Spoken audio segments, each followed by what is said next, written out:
journal des auditeurs avec Stéphanie Hartmann sur Africa numéro 1. Africa.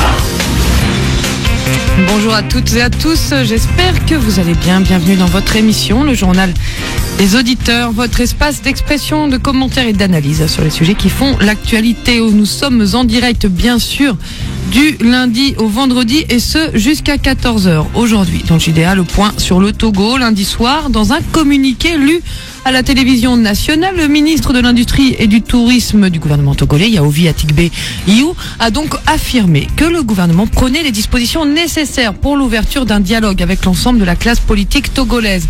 L'opposition a répondu, elle s'est dit ouverte au dialogue, mais seulement pour négocier le départ de Faure Gnassingbé. Alors qu'en pensez-vous? L'opposition doit-elle saisir la main tendue du gouvernement? Le départ de Faure Gnassingbé doit-il être mis sur la table? Nous attendons vos commentaires et vos analyses sur ce sujet. Pour intervenir, je redonne le numéro 01 55 07 58 00 si vous êtes en France et si vous nous écoutez partout ailleurs dans le monde, composez le 00 33 1 55 07 58 00. Vous pouvez bien sûr intervenir également sur la page Facebook de l'émission, facebook.com/journal des auditeurs. Avant de s'intéresser au Togo, on se tourne vers le répondeur d'Africa numéro 1 pour une sélection de vos messages. Le JDA, c'est sur Africa numéro 1. Bonjour Africa numéro 1. Je vous appelle, c'est à propos de Patrice Evra. D'accord, certes il s'est laissé emporter, ça c'est vrai, il a reconnu, il a regretté. Mais n'oubliez pas que Eric Cantona l'avait fait quand il était à Manchester, mais ça n'a pas été médiatisé comme ça. C'est juste pour vous prouver que le racisme existe toujours et ça restera toujours comme ça. Il nous aime pas, ça se prouve avec Patrice Evra. Il a fait un geste, il a regretté, mais il continue à le descendre les journalistes. Je ne sais pas pourquoi. Bonjour Africa numéro 1. Alors oui, bonjour. Justement, c'est pour vous dire exactement par rapport à la question de Stéphanie, que si quelqu'un, les habitants de 77, donc le département 77 de Seine-et-Marne, on les appelle le Meldois. Voilà. Si vous pouvez vérifier de votre côté aussi. C'est le Meldois, ou le Meldoise. Merci, au revoir. Oui, bonjour, c'est M. HB de la Falimé. Donc, je voulais parler au propos de ce que M. Cherno de la Guinée a dit sur le Mali. Bon, vraiment, ce qu'il a dit là, bon, il a dit ce qu'il veut dire, hein, mais sans quoi, voyez, du coup, au temps de François Hollande, un président n'a pas foutu le pied dans Kidal. Et ce monsieur, il vient tout juste d'être élu. Bref, il quitte Paris-Kidal. Paris-Kidal, je vous dis bien. Vous trouvez ça juste? Vous savez pourquoi il est parti là-bas? C'était pour aller voler de l'or. C'est notre or qui sont en train de voler là-bas. Et il a fait 2 fois dans un même mois. On arrête un peu là. On arrête. On voit tout, on sait tout. Mais ça va finir un jour, Inch'Allah, si je le veux. Merci. Bonjour la radio africaine, bonjour Madame Stéphanie, c'est Suleiman à l'appareil s'il vous plaît. Et là, moi je voulais interpeller certains dirigeants du continent africain, tels que le président Robert Mugabe et puis le président Paul Biya. Ces deux présidents, moi j'ai uniquement une chose à vous demander, s'il vous plaît. Vous êtes âgés, vous avez fait vos temps sur la tête du pays. S'il vous plaît, cédez le pouvoir aux nouvelles générations. C'est-à-dire, il y a pas mal de gens qui ont fait des études sur le continent africain, plus précisément le Cameroun. Et puis, chez Mugabe, cédez la place aux autres. Il faut donner la chance à la nouvelle génération, s'il vous plaît. Partez. Vous avez fait vos temps. Partez. C'est pas possible. Partez, s'il vous plaît. Bonjour amis du GDA, je lance ce message au peuple togolais de la détermination du peuple togolais que tous les jeunes africains partout dans le monde, jusqu'en Amérique, jusqu'en France, en Europe, que nous suivons de très très près, que la victoire revient au peuple. Mon message s'adresse surtout à l'armée, ces jeunes officiers, des capitaines, des commandants, ces jeunes-là qui n'ont connu que Yadema et non de vieux généraux depuis le temps qui se nourrissent du miel de M. Yadema, qui sont devenus des véritables businessmen, trop riches même. ce n'est pas ces officiers-là, mais vous, les jeunes officiers, prenez votre responsabilité de protéger le peuple. Vous n'avez rien à gagner. À monsieur Eyadema, mettez-vous du côté du peuple. Quand vous donne l'ordre de tirer, c'est ta sœur qui est là, c'est ton frère, c'est ton ami, c'est ta cousine, c'est ton père. Refusez l'ordre, mettez-vous du côté du peuple. Et alors, vous allez laisser la place aux mercenaires qu'on a recrutés en milice qui sont en train de mater le peuple. Et vous, les jeunes officiers, vous regardez. Alors, ne vous fatiguez pas le peuple du Togo. Ne dites pas que oui, tous les jours, la manifestation. Mais tant qu'on manifeste pas, comment faire? Parce que le pouvoir revient au peuple. La seule détermination, c'est le départ de monsieur Eyadema. Voilà. Merci. Merci, peuple togolais. Au revoir. Prenez la parole dans le JDA sur Africa numéro 1. Africa. Merci à tous pour vos messages. Aujourd'hui, dans le journal des auditeurs, le Togo, appelez-nous au 01 55 07 58 00 pour nous donner votre avis sur cette situation togolaise. Le standard est vide, on attend vos appels avec impatience. Alors, quelques petites réactions, en tout cas corrections, en tout cas compléments d'informations, voilà, à vos messages sur le répondeur. Concernant l'affaire Evra, Patrice Evra a eu un geste malheureux envers un supporter qui l'avait sûrement mérité. C'était ce week-end, je crois, un auditeur sur le répondeur comparé au geste qu'avait eu Eric Cantona et en disant que Eric Cantona n'avait pas pris la volée de bois vert que prend actuellement Patrice Evra. Je suis pas sûr que ce soit vrai. Eric Cantona a beaucoup été critiqué pour ce geste. Il a même été suspendu. C'était en 95, donc ça commence un peu à dater. Mais il avait même été suspendu pendant 7 mois. Donc il avait été sanctionné. On avait plutôt critiqué Eric Cantona pour ce geste. Voilà la précision que je voulais le faire. Quant aux habitants, quant aux Meldois et aux Meldoises, alors ce ne sont pas les habitants de la Seine-et-Marne. Les habitants de la Seine-et-Marne sont bien les Seine-et-Marnais. Les Meldois et les Meldoises sont les habitants de Meaux. Voilà, on aura appris quelque chose. Merci à cet auditeur qui, pour cette information, voilà, donc il me parlait des habitants de la Seine-et-Marne. C'est bien les Seine-et-Marnais, mais les habitants de Meaux, ce sont les Meldois. Il a mis le doigt sur quelque chose, si je peux me permettre. C'était facile, merci à vous. Alors du côté, ça arrive du côté du standard. On va écouter Chimène dans quelques instants sur la situation au Togo. Je voulais peut-être vous lire des messages que vous nous avez laissés sur la page Facebook de l'émission au sujet du Togo. Je crois qu'il y a par exemple Saïd qui était du côté du Cameroun, qu'on n'arrive pas à joindre malheureusement. Qu'est-ce que nous disait Saïd? Bon, je suis désolé, j'ai un ordinateur qui rame un peu. Qu'est-ce que nous disait Saïd? Ah oui, on arrive là, voilà. Saïd nous disait réclamer le départ d'un président, c'est très idiot de leur part. Mieux vaut trouver un compromis. Voilà ce que nous disait Saïd Kabilo nous dit le pouvoir togolais a échoué dans sa mission. Anouar Katakpaou nous dit le gouvernement appelle à un dialogue lundi à 20h et le lendemain, mardi à 6h, les militaires tabassent les gens à Sokodé. Si le départ de Fort n'est pas sur la table, il n'y aura pas de dialogue. Voilà ce que nous dit Anouar. Il y a Paulus aussi qu'on n'arrive pas à joindre qui nous disait l'opposition peut répondre à la main tendue du gouvernement, mais réclamer le départ du chef de l'État quand même, c'est trop demandé. Je ne sais pas... Et le degré de démocratie, sinon avec le degré de la démocratie, c'est impossible pour un opposant qui réclame le départ du chef d'État. J'ai pas trop bien compris ce que disait Apollus là. On écoute Chimène tout de suite. Chimène, bonjour. Stéphanie, bonjour. Bonjour Chimène. Oui, bonjour les auditeurs. Concernant notre pays, vraiment Stéphanie, ça va trop mal. Ça va trop mal. C'est pour ça, moi, j'avais dit une fois, on discutait en compatriote, j'ai dit que depuis 2005, à la mort du feu, il y a des mal après sa mort, dans les tueries, le fils a pris le pouvoir, avec les militaires, ils l'ont imposé au pouvoir. L'opposition ne devait pas aller au dialogue avec quelqu'un qui est un assassin. Moi, je l'ai dit. Parce que là, quelqu'un qui tue, quelqu'un qui fait la sourde oreille, on va aller dans un dialogue, et c'est pour ça, moi, je dis que on lui a validé. Vous dites faut pas répondre au dialogue, à la demande de dialogue du gouvernement pour vous. Normalement, c'est trop tard. Pas. Moi, je l'ai dit, on discutait en compatriote, je l'ai dit, on ne devait pas du tout. Pas du tout. Normalement, C'est depuis lors, à ce moment-là, qu'on devait faire le soulèvement, la révolution, parce qu'il nous a tués, il est illégitime. Mais, soi-disant, on veut la paix et tout, parce que le Togolais est vraiment pacifique. Vous voyez?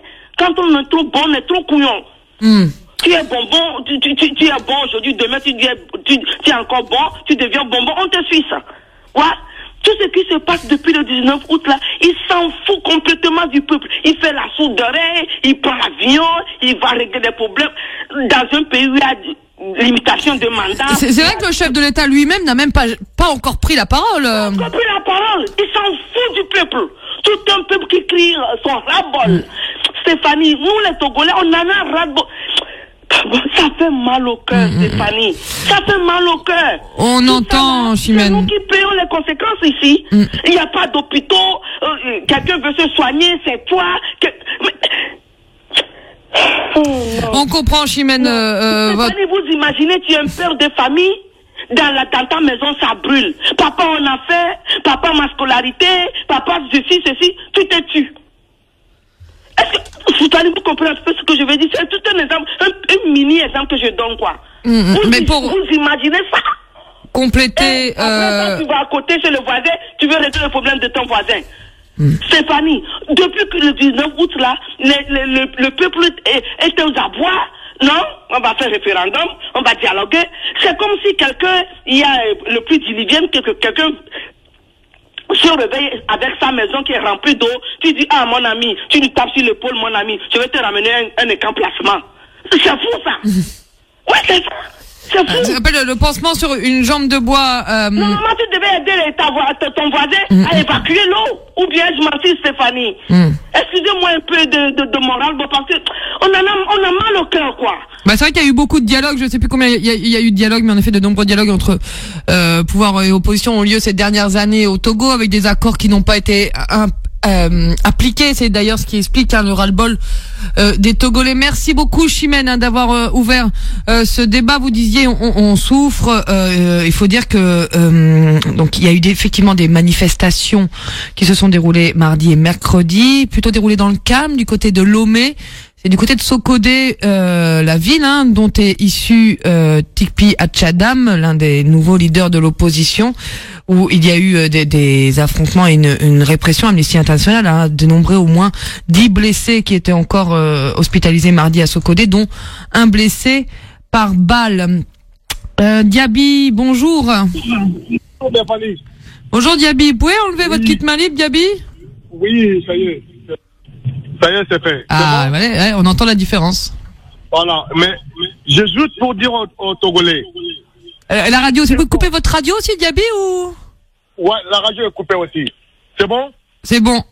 Mais merci Stéphanie. Je vais dire à mes frères Togolais, à mes sœurs Togolais, c'est bon dans la dictature qu'il n'y allait pas au dialogue. S'il y a le dialogue, ils vont perdre. Voilà, les Congolais sont partis au dialogue. Congo, c'est le Kabila, il reste. Si vous allez au dialogue avec le dictateur, il partira jamais. Maintenant, assez de morts.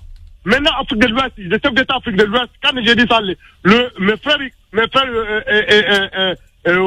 m'ont répondu en disant que j'ai dit à Alassane, que disant que Alassane, non mais, Alassane, quand Sanoro, il a fait des dictatures. Sanoro, il a plus de pouvoir, Sanoro. On a demandé quoi, Sanoro, de 3 jours de ne pas rester au pouvoir.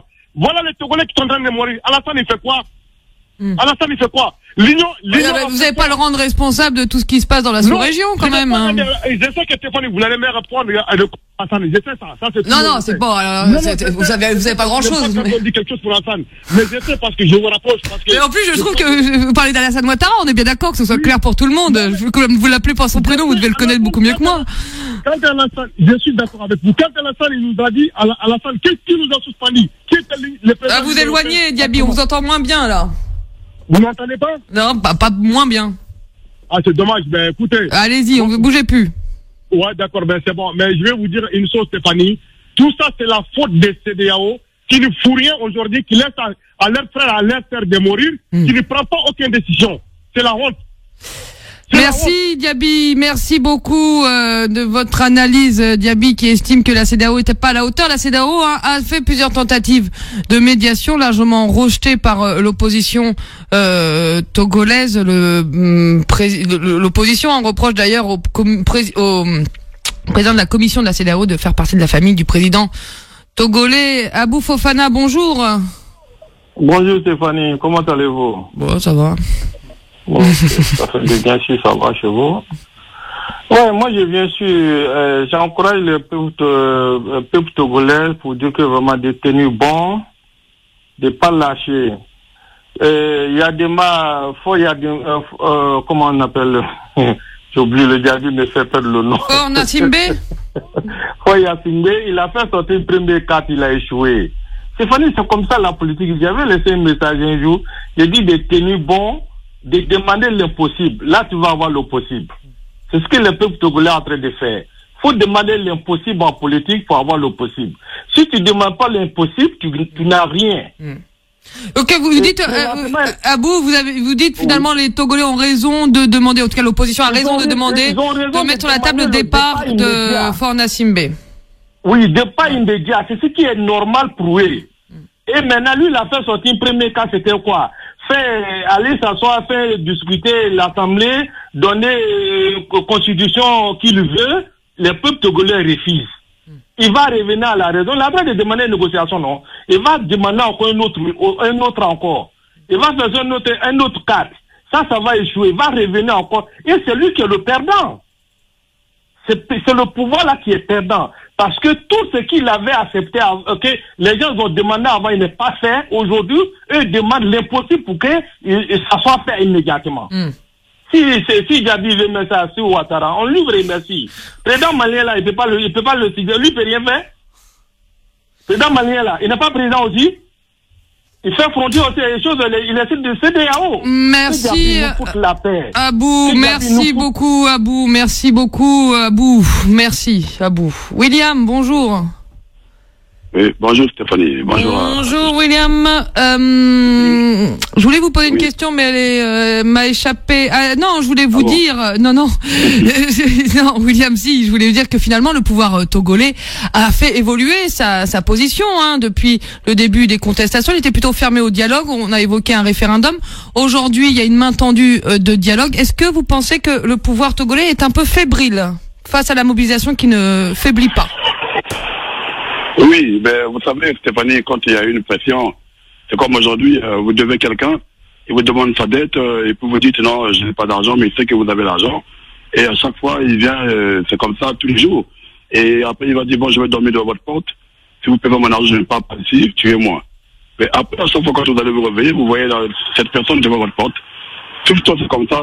Non, ça va vous pousser à réfléchir, à trouver une solution pour que ça soit un peu calmé. Donc c'est ce qui se passe entre l'opposition et je dirais je parle du peuple togolais qui veut faire partir Gnassingbé et le pouvoir. En fait, ce que moi j'ai dit au Standard, c'est il ne faudrait pas que nous faisons des erreurs des fois quand on réclame quelque chose dans la logique et après qu'on aille prendre quelque chose qui n'est pas dans les normes. C'est-à-dire, il ne faudrait pas que les Togolais demandent le départ de Gnassingbé fort, parce que là ça sera une erreur puisqu'il a encore son mandat. Donc vous n'êtes pas d'accord avec ce que disait Abou tout à l'heure? Il disait qu'il faut demander l'impossible pour obtenir un peu. Vous dites non, faut faire attention, à trop en demander, on va braquer les uns et les autres. Oui, mais l'impossible, demander l'impossible pour obtenir le possible, ça se fait. Mais c'est pas avec tout le monde. Il y a des gens très têtus et avec leur détermination, je reste en position, je ne change pas. Parce que si la personne a raison que moi, je ne peux pas partir vu que j'ai encore mon petit gâteau à bouffer. Attendez que ça puisse, que vous réclamez pour votre part. Donc s'ils disent qu'ils partent et qu'il a encore son mandat, c'est faux. Je peux faire un parallèle, c'est pas peut-être pareil, mais au Burkina Faso, quand il y a eu la manifestation contre Blaise Compaoré est parti, mais son mandat n'était pas à la fin. Mais il savait qu'il ne peut plus rien faire. Parce qu'il était lâché et relâché par tout le monde. L'armée était pas de son côté. La preuve, il était à l'Assemblée en train de vouloir voter leur loi.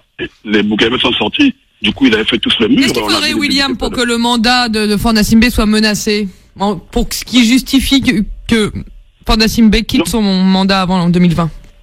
Non, il n'y a qu'un seul point, c'est de ne pas le laisser arriver à modifier cette constitution. C'est ça le problème. Parce vous dites pour vous, il est légitime jusqu'en 2020? Si son mandat va jusqu'en 2020, c'est normal qu'il a jusqu'en 2020, peut-être qu'on l'avait voté pour ça. Mais il ne faudrait pas qu'il prenne après 2020. C'est là où c'est comme si ce n'est pas en RDC. Kabila est hors la loi. Il n'est plus dans la constitution de ce pays-là. Mais lui, il est en train de diriger par force. Et donc, c'est même pas le même cas que Niassime. Niassime, au moins, lui, il a encore ses mois. Donc, il ne faudrait pas qu'on dise qu'il parte au mot qu'il n'a pas fini. Mais moi, j'aimerais que les Togolais fassent des choses comme il se doit, lui dire de ne pas modifier la Constitution, repartir à la Constitution de 92 comme ils le veulent, c'est normal, mais il ne faut pas le toucher. Ce qui se passe en Afrique, Stéphanie, c'est quoi? C'est un problème, c'est-à-dire que nos dirigeants ne veulent pas accepter ce principe d'alternance. C'est ça qui est en train de tuer l'Afrique aujourd'hui. Donc c'est un principe que tout le monde a accepté, ok. Après mon mandat, je pars. Mais ils ne veulent pas ce principe et du coup, ça révolte les peuples.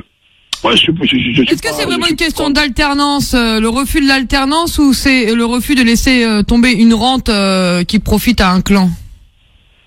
Non, c'est d'abord l'alternance, Stéphanie. Parce que quand un pouvoir a fini son mandat, il doit partir et un autre pouvoir arrive. Maintenant, le goût qu'ils ont pris, ça fait de sorte qu'ils ne puissent pas trouver sa logique qu'ils partent. Voilà, sinon Kabila aurait parti déjà. Puisqu'il était en fait de moi depuis décembre 2016. Qu'est-ce qui a fait qu'il puisse rester là? Parce qu'il veut rester aux affaires et continuer de faire sa vie.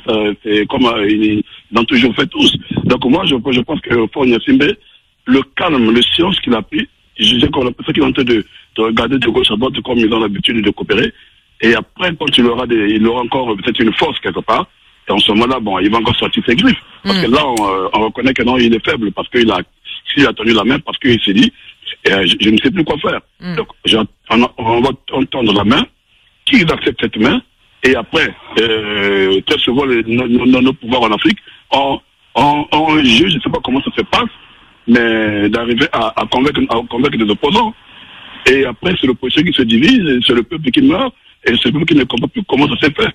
Comme ça s'est passé à Kinshasa aujourd'hui. On voit un premier ministre de l'opposition, la voix opposition dit que c'est pas un opposant, mais le pouvoir sait que non, c'est un opposant.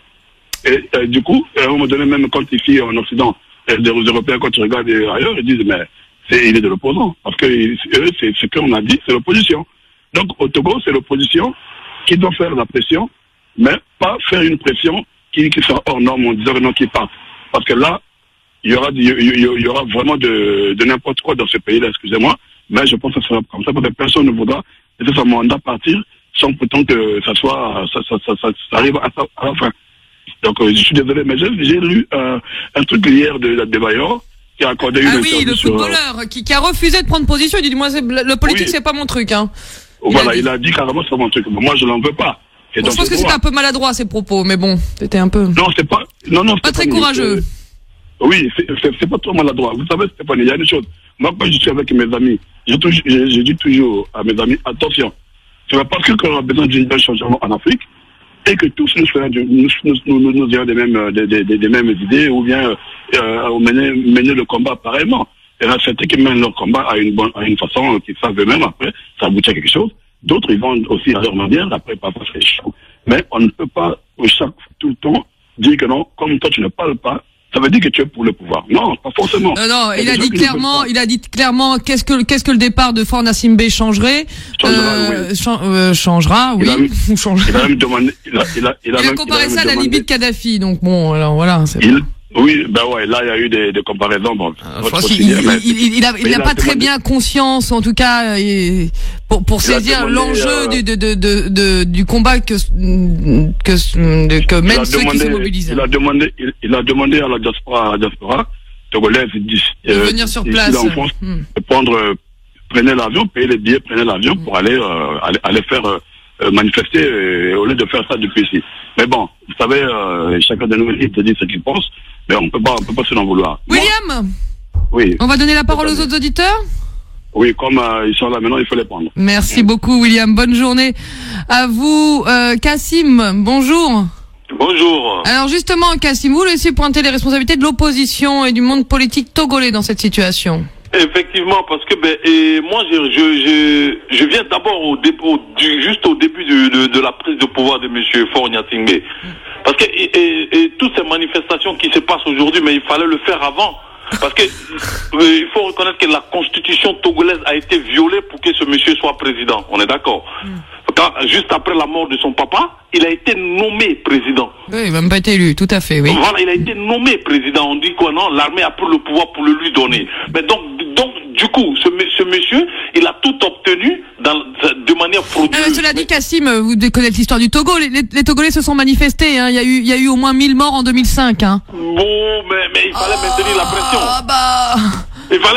Ça c'est vrai. Il faudrait peut-être un certain Gilles Christ Olympio qui doit rendre des comptes depuis. Mais justement, parce qu'après, il est allé s'allier avec le pouvoir, ainsi de suite. En fait, on se rend compte tout de suite que ces opposants historiques africains, ils sont pas très différents des dictateurs qui gèrent les pays d'Afrique.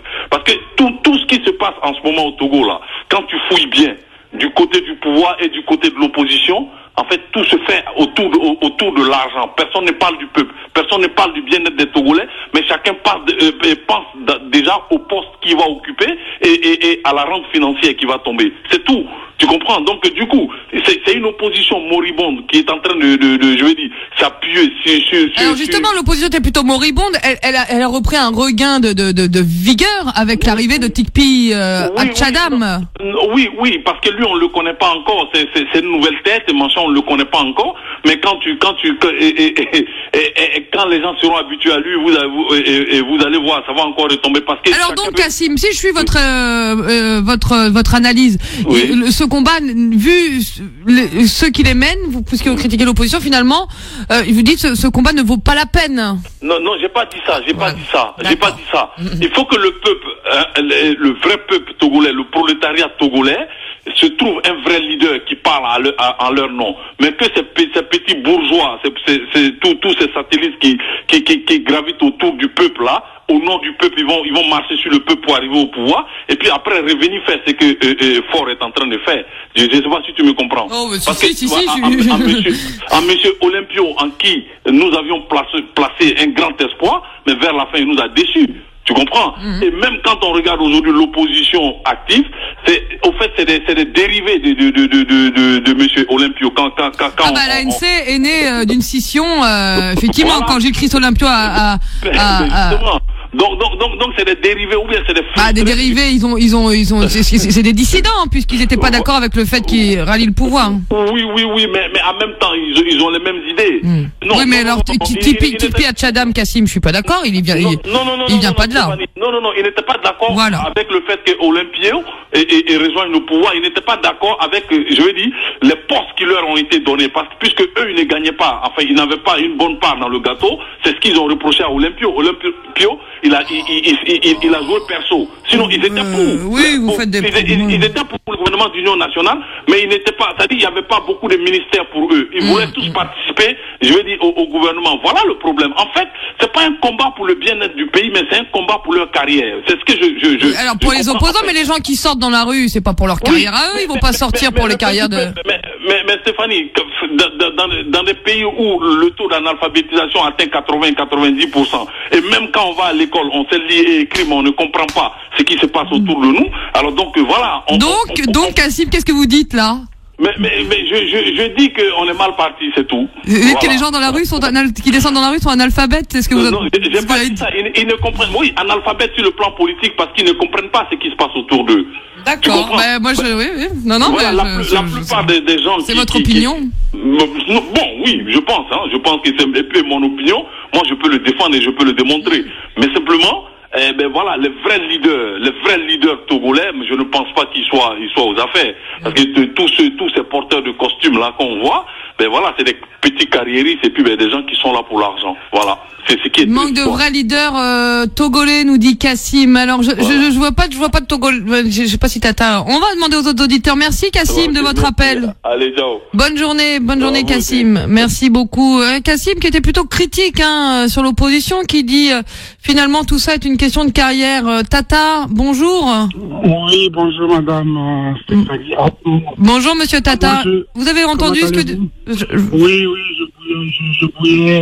je m'énervais en fait par rapport à ces propos. En fait, c'est vrai que dans une démocratie, comme on a l'habitude de le dire, on peut ne pas être d'accord. Mais quand j'entends Kassim, j'ai l'impression que j'ai en face un grincheux, quelqu'un qui se résigne, quelqu'un qui ne sait pas que quelque chose peut changer dans l'avenir. Aujourd'hui, il a reconnu quelque part, il y a une nouvelle tête. Mais cette nouvelle tête peut booster les choses. C'est ce qui se passe aujourd'hui. Il est en train de changer beaucoup de choses. Au début, les opposants historiques dont il parle, ils sont tous pressés, certes, pour aller en négociation parce qu'effectivement, pour quelques petits trucs, quelques retombées peut-être, mais aujourd'hui, les donnes ont changé. Les donnes ont changé depuis plus de 2 mois là. Plus de 2 mois passés, qui est cet opposant-là du groupe des 4 qui a accepté d'aller en négociation? Pour l'instant, ils parlent tous de la même voix. Donc, Kassim n'a qu'à essayer de revoir un peu les choses. Aujourd'hui, la pression est plus que jamais sur le pouvoir. Et ils ont cherché de gauche à droite au niveau des chefs d'État. Personne aujourd'hui, quand on voit dans la sous-région, il y a quelques-uns, certes, mais la majorité ne le côtoie plus. C'est fini. Il y a Alpha Condé qui essaye de faire un peu de médiation. Oui, l'Alpha Condé. Patrice Talon aussi, à ce qui paraît. Voilà, l'Alpha Condé est dans la même logique que lui. C'est des gens qui veulent demeurer au pouvoir à vie. Voilà. Par contre, je reviens un peu sur ce que disait tout à l'heure Kassim, disant pourquoi ça ne s'est pas passé en 2004 ou 2005 à la mort. Mais vous lui avez bien répondu, il y a plus de 1000 morts ou plus de 500 d'après les organisations. Mais oui, voilà, le peuple a été toujours dans le combat. Le peuple togolais, c'est un peuple très pacifique. Ça, c'est une certitude. Mais on serait en face d'un peuple burkinabé ou d'un peuple béninois, à l'heure où je vous parle, l'Assemblée ou le pays, la ville est en train de brûler. Aujourd'hui, on est très pacifique. Mais il faut pas qu'ils voient il faut pas qu'ils voient dans ce pacifisme de ce peuple togolais une certaine faiblesse. Il faut pas qu'ils voient ça comme ça, sinon ça va aller très loin. Aujourd'hui, moi, encore une fois, le monde qui est dans la rue, ça me donne des fois la chair de poule. Il y a très longtemps, j'ai vu ça de mes propres yeux. J'ai 45 ans maintenant. Il y a très longtemps, j'ai vu ça. C'était dans les années 90. Et après, ça s'est complètement, affaibli. Mais il faut que Faure et ses cliques sachent qu'ils sont une poignée. Et que si ce peuple monte d'un écran, ils vont courir en préparant leurs valises. Il faut qu'ils comprennent que ce qu'on est en train de dire, ce que le peuple entier est en train de dire, quelques villes ont rejoint le mouvement. Avant, il n'y avait pas certaines villes. Maintenant, depuis 2 jours, des villes ont rejoint la marche.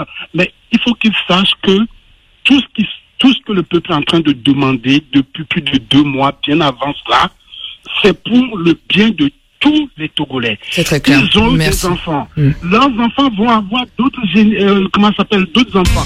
Il faut qu'ils pensent à tout ça. Merci, Tata. Pour le bien de tous les Togolais. Merci beaucoup. Merci à vous, Tata, d'avoir conclu cette émission. Vous avez entendu la musique. On arrive à la fin de cette émission. On aura l'occasion de suivre, bien sûr, encore cette situation au Togo. Merci à tous de votre participation. On se donne rendez-vous demain. Ce sera vendredi. Ce sera une nouvelle édition. Ce sera la libre antenne. Pour participer, inscrivez-vous à jda@africain.com ou en laissant un petit message sur le répondeur de la radio. Prenez grand soin de vous. À demain.